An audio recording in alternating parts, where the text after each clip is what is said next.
Boa noite. Boa noite. Vou fazer a leitura do Evangelho hoje com vocês. Alguém gostaria de abrir? Quem veio pela primeira vez? Só abrir. Qualquer parte?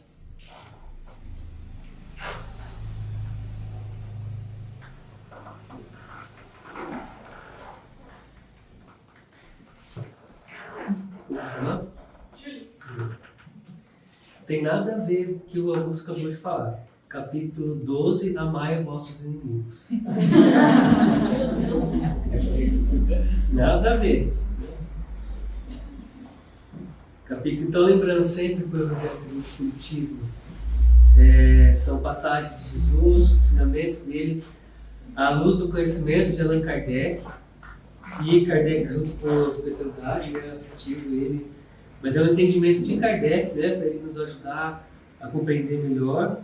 E sempre também tem as instruções dos Espíritos.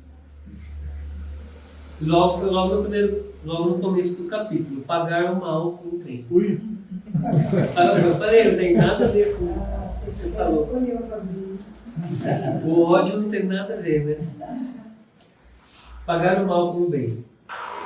Ouvistes o que foi dito: amarás o teu próximo e odiarás teus inimigos. Mas eu vos digo, amai vossos inimigos, fazei o bem aos que vos odeiam, e orai por aqueles que vos perseguem e caluniam.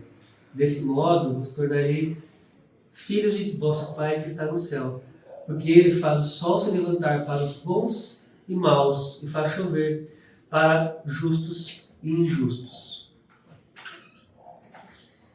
Pois, se amardes somente aqueles que vos amam, que recompensa tereis disso? Os publicanos também não fazem o mesmo?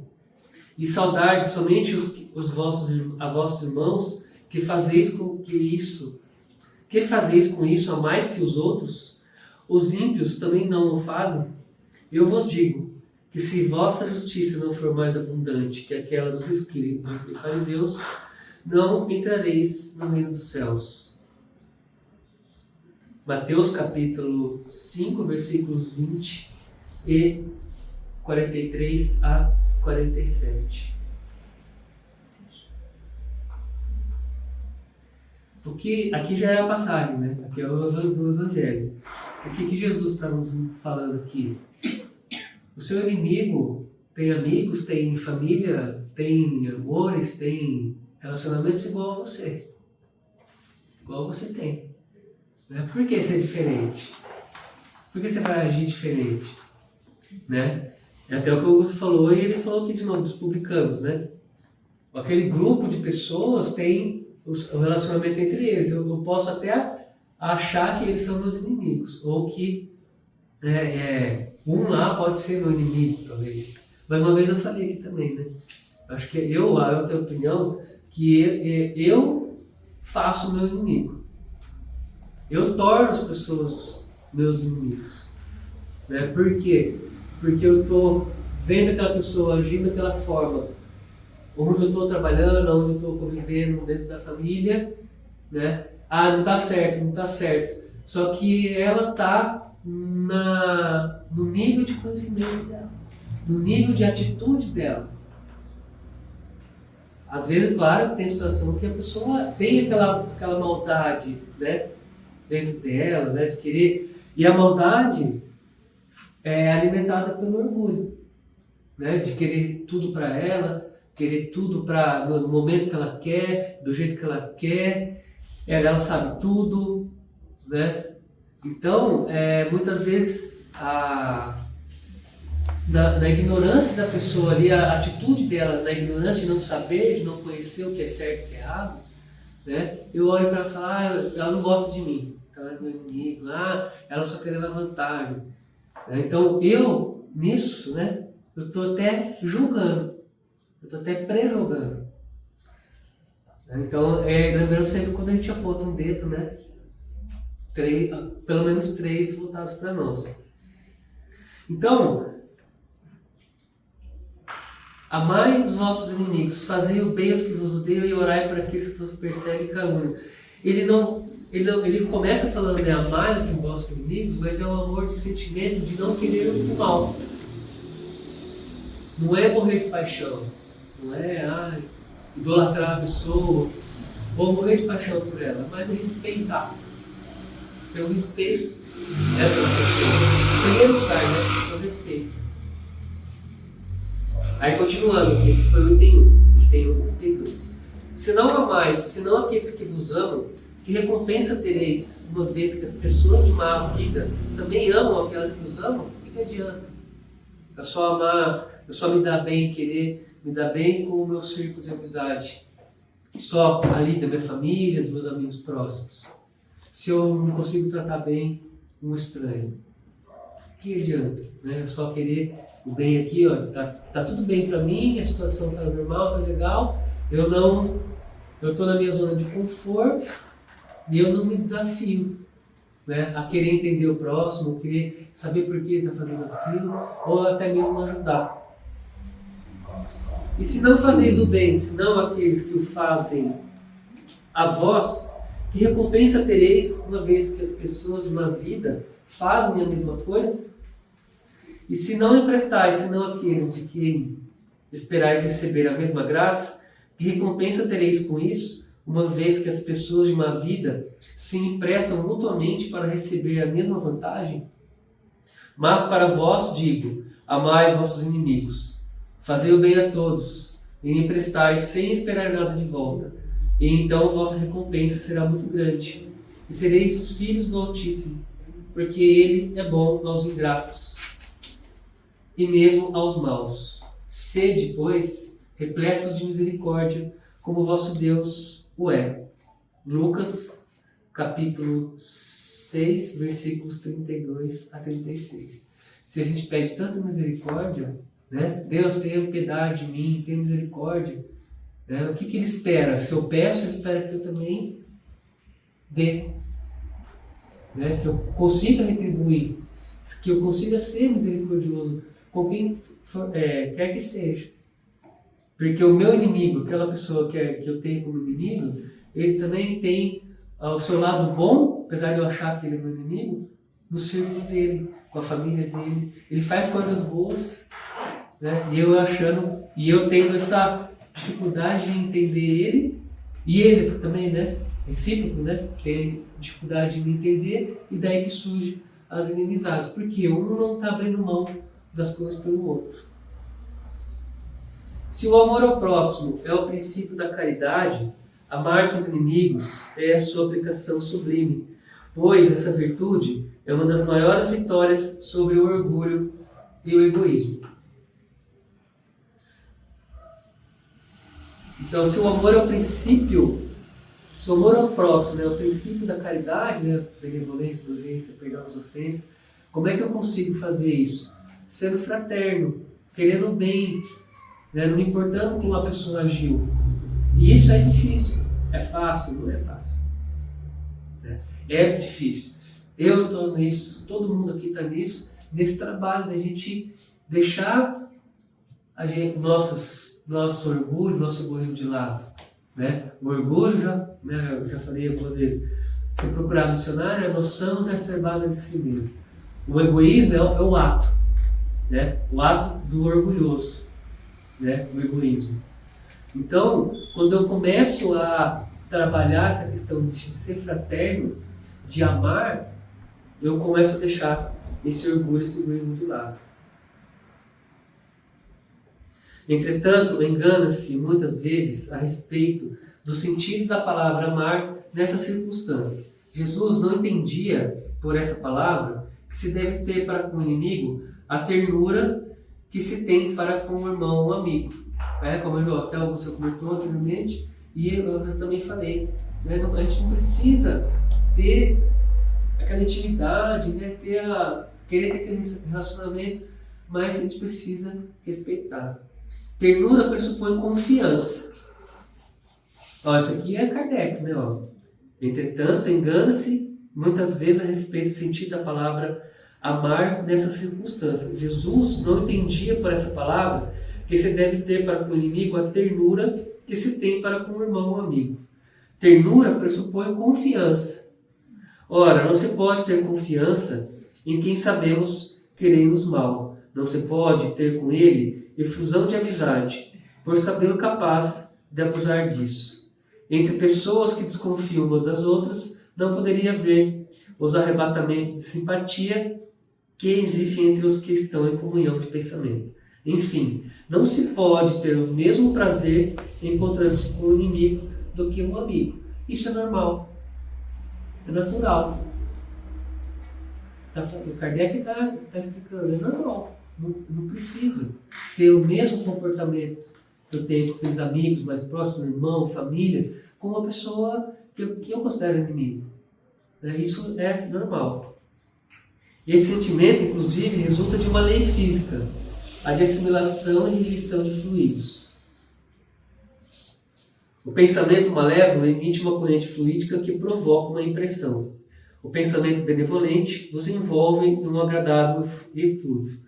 Daí a diferença das sensações que se experimenta com a aproximação de um amigo e de um inimigo. Quem aqui já teve? Né? Quem não teve, né? Quem nunca teve, né? Se aproximando de uma pessoa que não gosta, que eu acho que não gosta, né?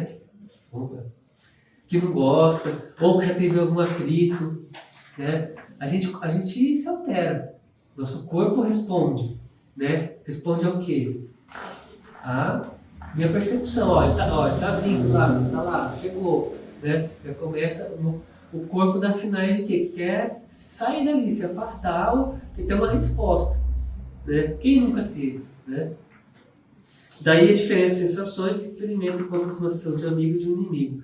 Amar a seus inimigos não pode significar, pois, que não se deve fazer nenhuma diferença entre eles e os amigos. Amar a seus inimigos não pode significar, pois, que não se deve fazer nenhuma diferença entre eles e os amigos. Esse preceito só parece difícil e até impossível de se praticar, porque se acredita falsamente que ele recomenda dar-lhes o mesmo espaço no coração. Se a pobreza das línguas humanas obriga que se sirva da mesma palavra para exprimir diversas nuances de sentimentos, é a razão que deve, em tais casos, determinar a diferença. Amar os seus inimigos não é, portanto, ter por eles uma afeição que não é natural. Eu não posso forçar. Não preciso forçar. Não vai ser natural. Eu vou estar me enganando e eu vou enganar o outro, o próximo, esse que é o inimigo. Né? Pois o contato com o inimigo faz o coração bater de uma forma bem diferente do que com o amigo. Amar os inimigos é não ter contra eles nem ódio, nem rancor, nem desejo de vingança. Dá para começar a pensar, né? Amar os seus inimigos é não ter contra ele nem ódio, nem rancor, nem desejo de vingança. Difícil, né? Tem uma outra que você não falou também, que é a indiferença. Ele está lá, você tanto faz para ele está ser, não ser. Muito ruim isso aí também. Também. Tá? A pessoa está ali, você tentou conversar, você tentou pôr no caminho certo, mas você vê que o cara não quer. Então, de repente, você fala, ele está ali, para mim tanto faz, se ele está. É muito ruim isso aí. Sim. Você já está com o pensamento, né? Você está indiferente de agir, né? De demonstrar, mas você já está com o pensamento, né? Bom. É perdoar-lhes sem segundas intenções e incondicionalmente o mal que nos fazem. Outra dificuldade que a gente tem que praticar, né? É perdoar-lhes incondicionalmente o mal que nos fazem. É não pôr nenhum obstáculo à reconciliação, né? Não ser indiferente, né? É desejar-lhes o bem em lugar de desejar-lhes o mal. É se alegrar em vez de se afligir com o bem que lhes acontece. É estender-lhes a mão segura em caso de necessidade. É abster-se em palavras e ações de tudo que pode prejudicá-los. Enfim, é devolver-lhes sempre o mal, o bem. Enfim, é devolver-lhes sempre ao mal o bem sem intenção de humilhá-los. Qualquer um que faça isso, cumpre as condições do mandamento. Amai vossos inimigos. Um amigo meu, uma vez ele falou para mim, eu sempre comentei aqui também, né? Do amor, né? De se amar vossos inimigos. Né? Sempre colocar isso eu lembro e sempre volto a falar. E ele deu uma explicação bem interessante, que o amar, em vez de... Igual o Kardec está falando aqui, né? Não precisa ser o sentimento, mas precisa ser o comportamento. Qual que é o comportamento amoroso? Ser fraterno. Fraternal. Né? Porque aí a gente já tira essa questão de ter intimidade, de gostar, de ter a ternura, que ele mesmo fala que é normal, né? A gente ter para com os próximos e não ter para com os demais. Mas o que a gente não pode ter para com esses, que no caso aqui ele está falando dos inimigos? Qualquer atitude, gesto, pensamento, ação ruim, negativa. Qualquer um que faça isso cumpre as condições do mandamento. Amai os vossos inimigos, sejamos fraternos com os nossos inimigos. Queremos? Não é queremos. Você for legal. Hã? Não queiramos fazer o mal para ele. Né? E isso lembra também um ensinamento de Jesus, quando ele fala da face, né? Se o meu inimigo deu um tapa no lado, oferece o outro. O que é oferecer no outro lado?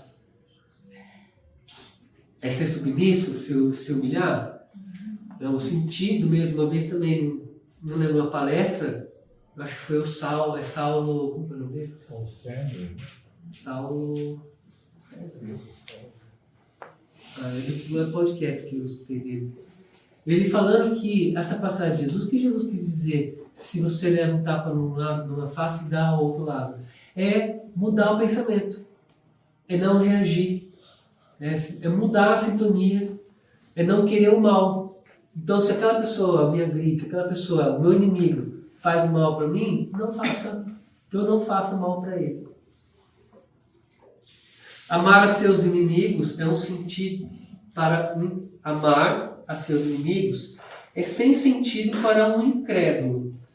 Aquele para quem a vida presente é tudo, só vê no inimigo um ser nocivo, perturbando seu repouso, e acredita que só a morte do inimigo pode livrá-lo dele.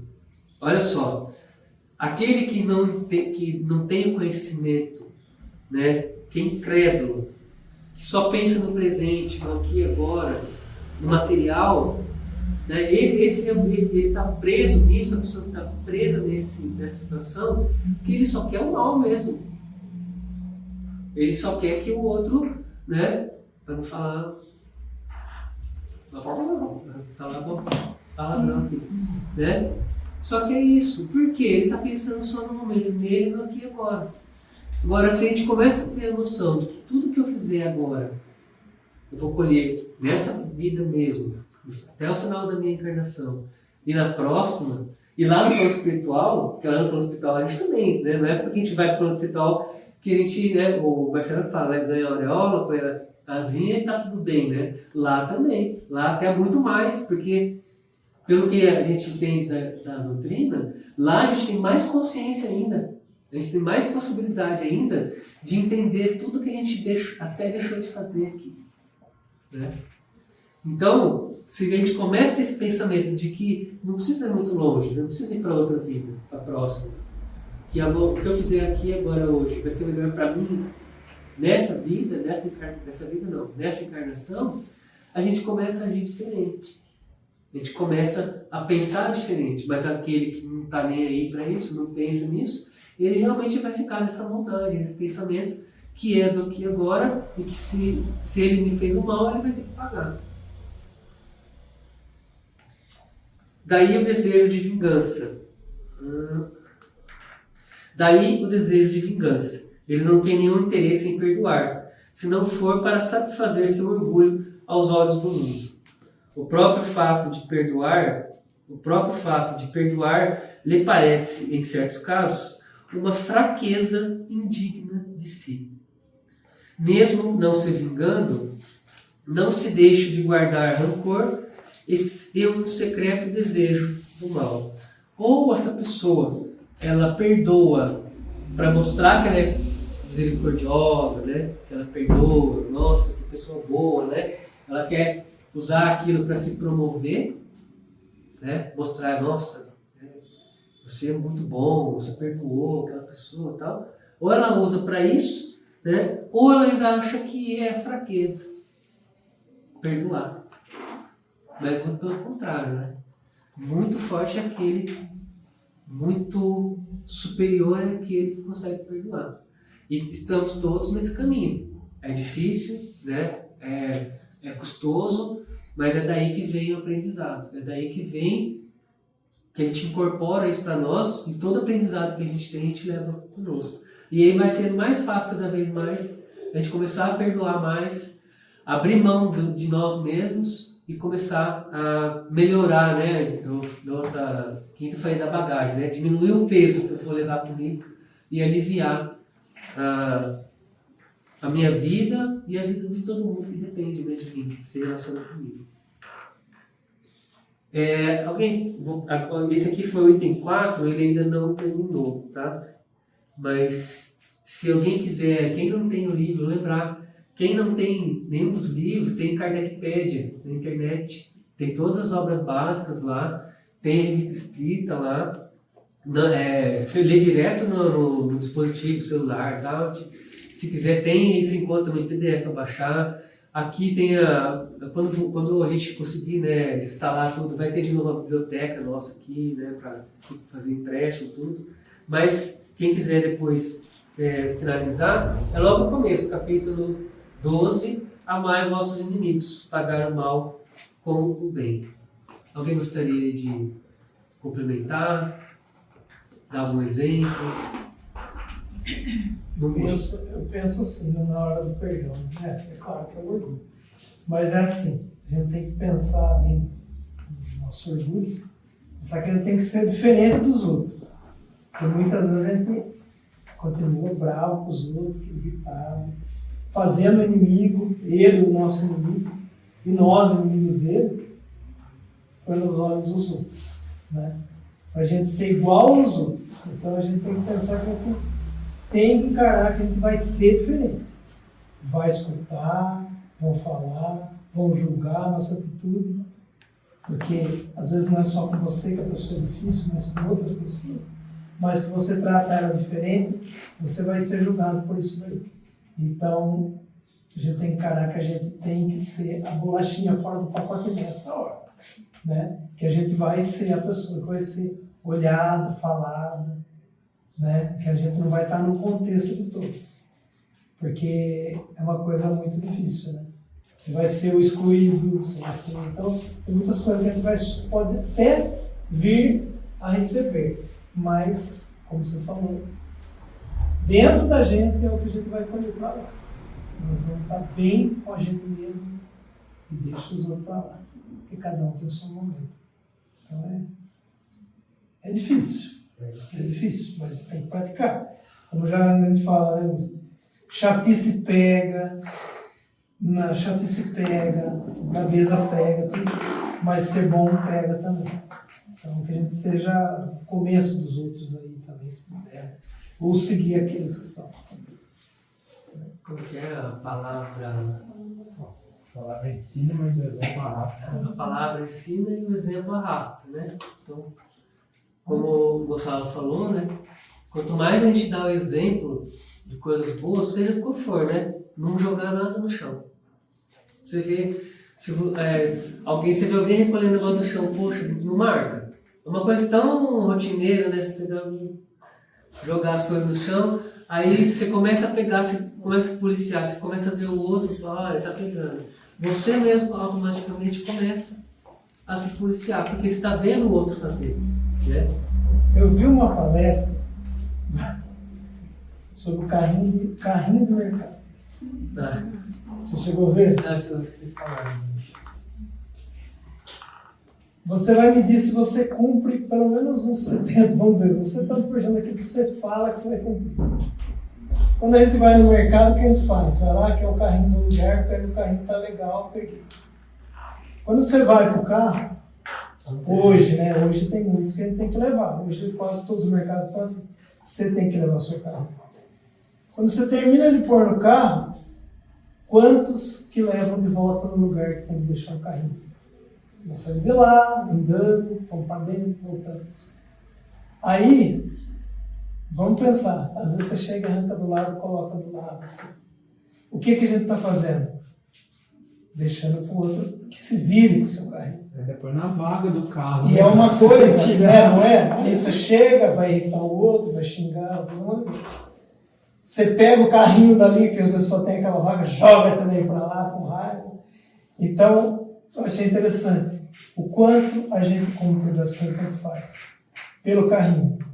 Agora vamos pensar aí, cada um vai pensar no seu. Eu levo, eu não levo, às vezes eu levo. Então é bem interessante isso. Mal jogado papelzinho, né? Não, você joga joga hoje hoje, também. Você joga hoje, alguém vai ter que pega, pegar, né? Ou vai entupir agora. Mesma coisa, você larga o carrinho lá do lado do carro, mas você quer ir lá na frente, onde você vai pegar. Vai ter alguém que tem que buscar. Custa você organizar para ele te levar, né? Não é mais fácil? Eu vi uma dessa que diz que quem devolve para um lugar é confiável. Então, tem isso também, né? Que você está cumprindo aquilo, porque é uma coisa normal, né? Não é verdade? Sabe o que é o princípio rápido? Só para a gente não passar muito, né? Eu fui lá e peguei o carrinho no lugar que eu estava guardando, por que eu vou deixar ele em qualquer lugar? Aí está disponível para mim ali. Faz coisas simples, né? Mas tem quem pegue. Então, Se eu não tem que deixar, ele não tem um emprego. Não. E é justamente isso. Deixa em qualquer lugar, o outro se vira. Põe, se não risca o carro, se não fica na vaga, às vezes a pessoa quer parar, não consegue, tem que ir rápido ali. Né? Então, assim, o carrinho está lá guardado, eu vou lá, pego o uso. Por que eu vou deixar em qualquer lugar? Bom, alguém mais, gente? Eu agradeço mais uma vez para a gente encerrar também o trabalho de hoje da melhor maneira. Certo? Muito obrigado.